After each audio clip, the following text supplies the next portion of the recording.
À l'heure où je vous parle, on est dimanche, il est 8 h du matin, il est très tôt. J'ai une grosse journée qui m'attend ici en Bigoudénie, toujours dans le sud du Finistère. Je suis à Ploudrosic à l'heure qu'il est, je me réveille depuis mon hôtel et depuis ma terrasse, je vois l'océan. Et quand tu vois ça, je peux te dire que ça motive d'être levé tôt, un dimanche matin à 8 h. C'est trop beau. Ça serait même bête de rester à dormir pendant qu'on peut admirer ça.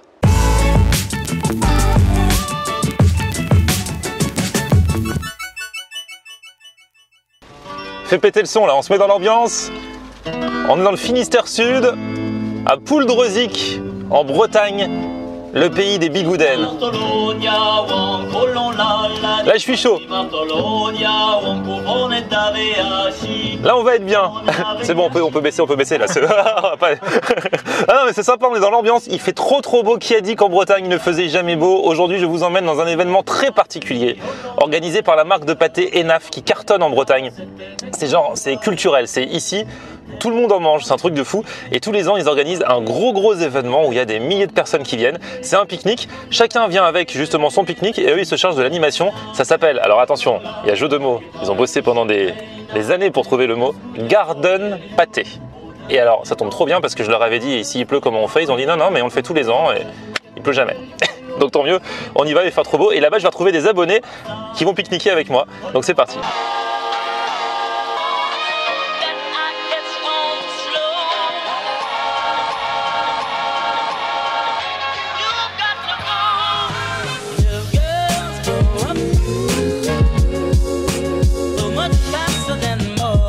Ce soleil c'est fou, donc je suis arrivé sur le lieu où va avoir lieu cette Garden Pâté Enaf.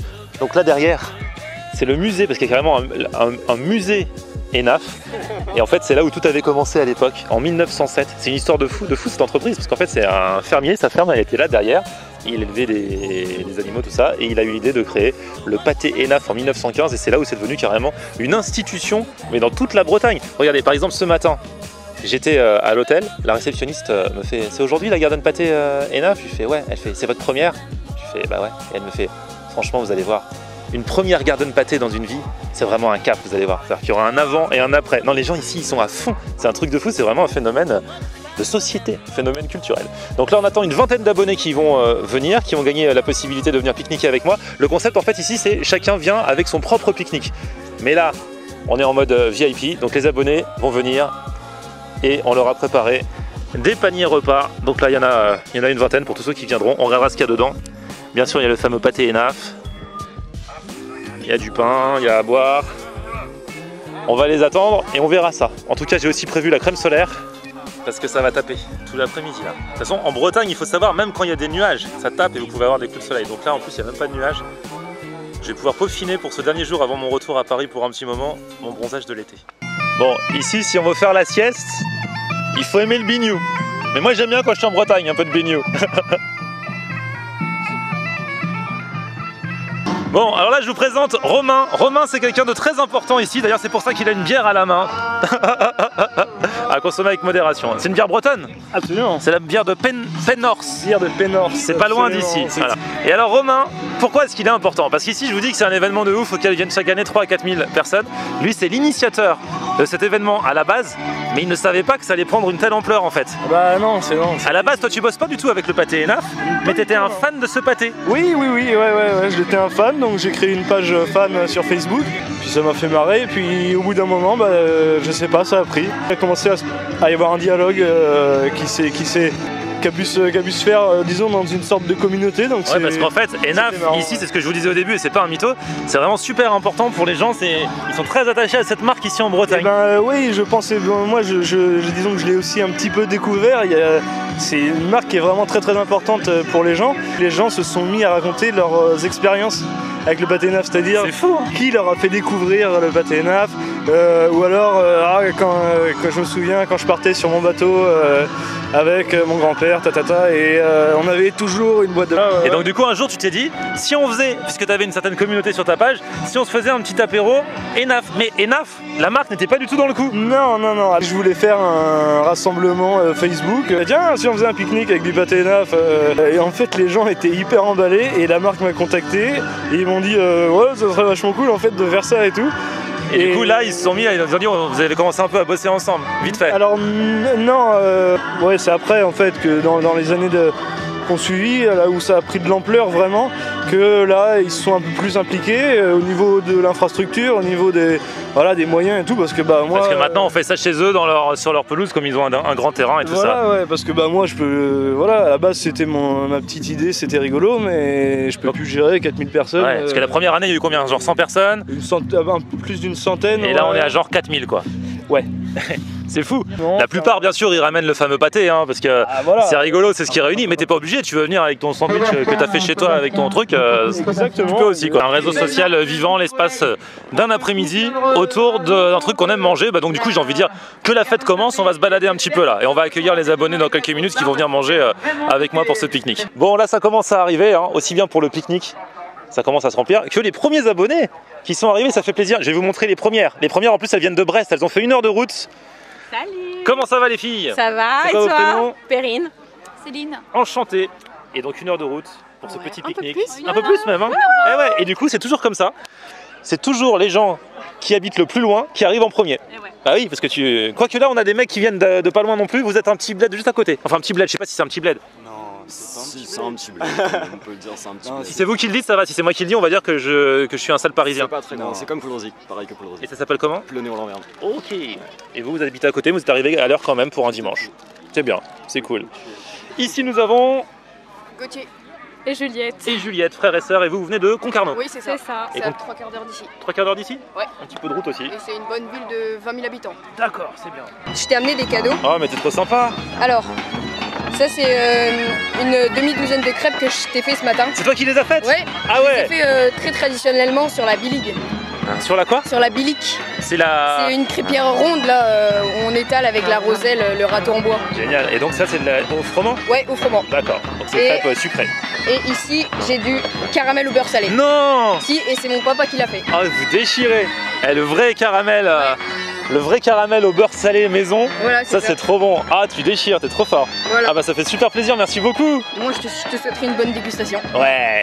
Ah bah tu remercieras ton papa aussi, bah je le remercie aussi. Et toi? Il s'appelle Gwenaël. Merci Gwenaël le papa. un beau prénom.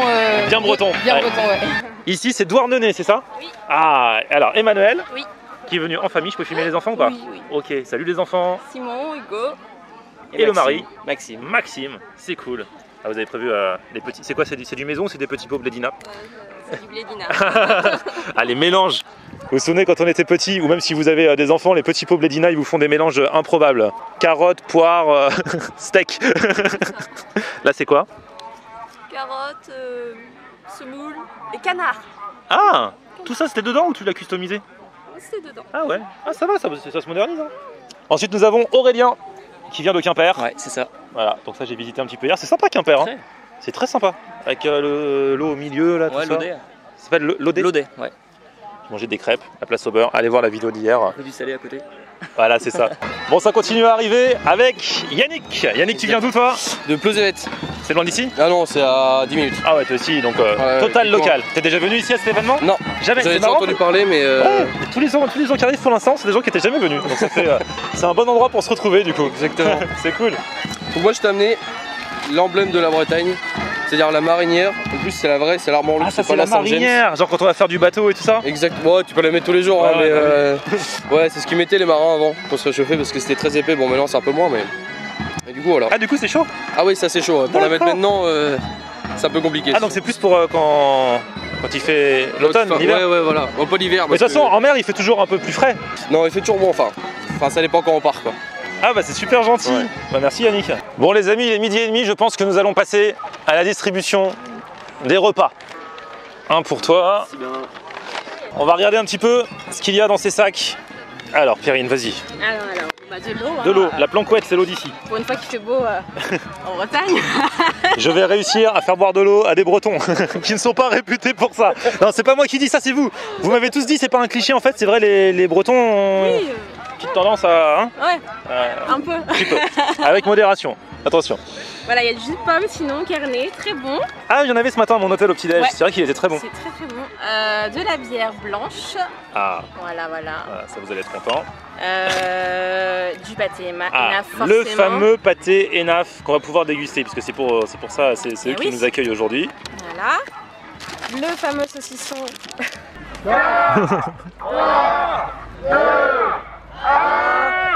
Ouverture des boîtes. Bon appétit. Merci. Bon appétit. Bon appétit. Bon, Gauthier, ça prépare le petit sandwich là. Ouais. Avec un peu de pâté dedans. Allez. C'est beau là, dans une bonne petite baguette. Ça, c'est le pique-nique du terroir, quoi. Ouais. On est en plein dans la culture locale. Ah, il fait ça bien, il est bien ton frère. Hein. Ah ouais. Sois généreux. Exactement. Bien gourmand. Voilà. Parfait, merci. Alors, il est bon le pâté? Ouais, c'est vrai. Bon appétit, hein.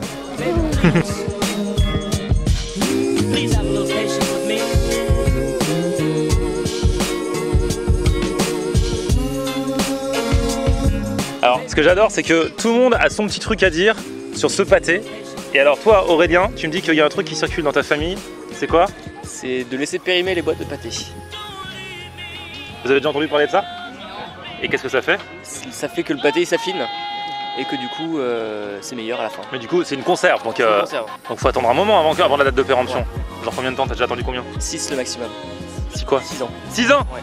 T'as mangé, C'est ça, hein. c'est-à-dire que t'achètes, faut prévoir hein, quand t'as des invités à la maison. Et alors dans 6 ans, je vais les inviter. Donc faut que j'achète une boîte que je la laisse périmer. Et après, et donc ça fait meilleur? Ça fait meilleur, le pâté s'affine, il a pas la même couleur et ça fait que le goût ressort plus. Et tu le dis aux gens, vous savez, ça c'est du pâté que j'ai fait périmer depuis 6 ans? Non. Ils te disent, ah il est bon. Et là, c'est à ce moment-là que tu leur dégaines l'explication. Qu'il est affiné. Ouais. Et ça, c'est un truc qui circule dans ta famille, c'est... C'est ça. Bah, si vous faites ça, vous aussi. Bon, c'est un peu bizarre, mais si tu dis que c'est bon, je te fais confiance. Tu m'as l'air d'être en bonne santé. Donc ça va. On va se balader un petit peu au sein de l'événement. Il paraît que là-bas, ils font des crêpes. Il paraît qu'il y a un truc marrant. C'est que les gens viennent au pique-nique avec leur saucisse, leur viande. Et il y a un barbecue du coup pour qu'ils se le fassent sur place. Faut venir avec sa propre saucisse en fait. Et du coup, c'est gratuit. Tu te la fais griller en mode barbecue. Vous, c'est crêpe ou galette alors du coup? Ça c'est une crêpe. Une crêpe. C'est froment alors? Froment, voilà. Alors, le c'est- bon secret, c'est Ouais. le crépier. Le crêpier, c'est vous? Ouais, Ou c'est l'appareil? c'est moi. Donc déjà, il faut toujours vous avoir, c'est quoi votre prénom? Dominique. Voilà, donc le secret c'est Dominique lui-même. Il faut toujours avoir un Dominique près de chez soi. Voilà. Après du coup vous avez fait la pâte Donc avec des œufs frais, de la farine, du sucre, du lait de vache, hein, idéalement. Et puis un bon coup de... le beaucoup de main. Voilà. Ouais, parce que quand c'est sur une plaque comme ça, c'est pas comme quand on l'a fait à la poêle, faut bien que ça s'étale. Ça a absolument rien à voir. Hein. Ouais. Non, non, ça c'est vraiment local. Ouais. Ouais. Et donc du coup faut savoir bien l'étaler. Voilà. Et bah, super. Ce que je vous propose, c'est de passer derrière. Et Ah, puis- ah bah écoutez, ok. En plus j'avais essayé dans une de mes vidéos déjà, c'était un carnage. Alors, on essaye. Alors on essaye. Hop. Voilà. Ensuite, on prend la roselle. On tourne. Comme ça. Voilà. Allez, franco, hein. Allez, on. Oh là là, j'ai peur, oh là là. Ah, c'est pas mal. Ça va pas, c'est ça va pas. mal, c'est pas Ça ressemble mal. à rien, ça ressemble Non, à non, rien. c'est bien, mais en général, la première, c'est comme ça. Hein. Personne va vouloir me l'acheter celle-là. Hein. Il faudra deux fois composer la Alors, bonne. Ça ressemble à tout sauf à une crêpe. Hein. non, mais c'est. Alors, on prend. Et là, regardez, j'ai mon comité de soutien qui filme là comme. C'est pas mal. Elle est belle, hein, elle est design. Hein. C'est pas mal. C'est pour la Fashion Week. L'important, c'est le goût. Dans l'estomac, ça ressemble à rien une fois qu'on la mange. Hein. Qui veut goûter la crêpe que j'ai faite? Allez-y, elle est bonne. Hein. Elle ressemble à rien, mais elle est bonne. Hein. Et voilà, je vous dis, l'important, c'est pas le physique, hein. C'est la beauté intérieure. Franchement, la pâte, elle est bien. Bon, j'y suis pour rien dans la pâte. Hein. C'est monsieur qui l'a fait, mais elle est bien. Hein. Vous voulez goûter ma crêpe, monsieur? Elle ressemble à rien, mais allez-y. Hein. Ah, je veux bien. Oh, j'ai pris un petit bout là. Prenez un gros bout. Alors monsieur? Au top. Professionnel, hein. Elle a pas le physique. Je ne fais pas mieux. Tant mieux, bah voilà. Bienvenue dans l'équipe.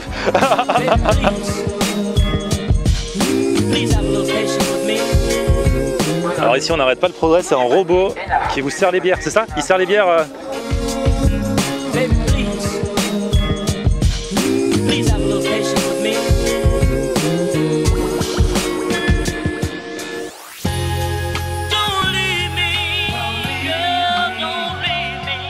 et ben voilà, dans cette ambiance typiquement bretonne, je termine ma vidéo du jour ici à Pouldreuzic, où j'ai découvert un petit peu pour une première approche le terroir breton du sud du Finistère. En tout cas, j'en reviendrai en Bretagne bientôt.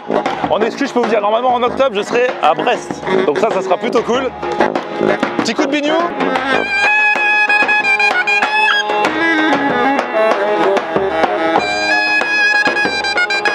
Termine dans le folklore.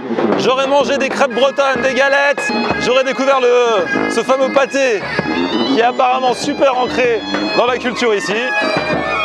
J'aurais eu mon bignou aussi. Bref, tout se passe bien. La situation aura été sous contrôle. Donc Brest bientôt. Et puis dans la semaine, je vous dévoilerai également ma prochaine destination de mon food tour. Je vous dirai ça normalement vendredi, histoire de bien démarrer tous ensemble. Cette année, je vous redis bonne rentrée à ceux qui reprennent cette semaine, qui n'ont pas encore repris, qui s'apprêtent à reprendre. Et puis on va se retrouver tous les soirs à 18 h sur ma chaîne bien sûr pour de nouvelles découvertes culinaires, de nouveaux voyages et surtout le plein de good vibes avec toute ma team que vous retrouverez dans le vlog de demain. Ludo, Emeline, Fessal, DJ Jasm, Lang aussi qui reviendra bientôt mais là en ce moment il est à Barcelone. Bref, ils reviennent tous. Là, à partir de demain, il y aura déjà plusieurs qui vont revenir parce qu'à la demande générale, ils vont faire leur rentrée également cette année. Merci à vous d'avoir suivi ce vlog. Un petit pouce vers le haut si vous avez kiffé. On se retrouve sur mon Facebook, c'est Florian Honner. Twitter, Snapchat, Instagram, c'est aussi Florian Honner. Et abonnez-vous si ce n'est déjà fait. Ciao ciao.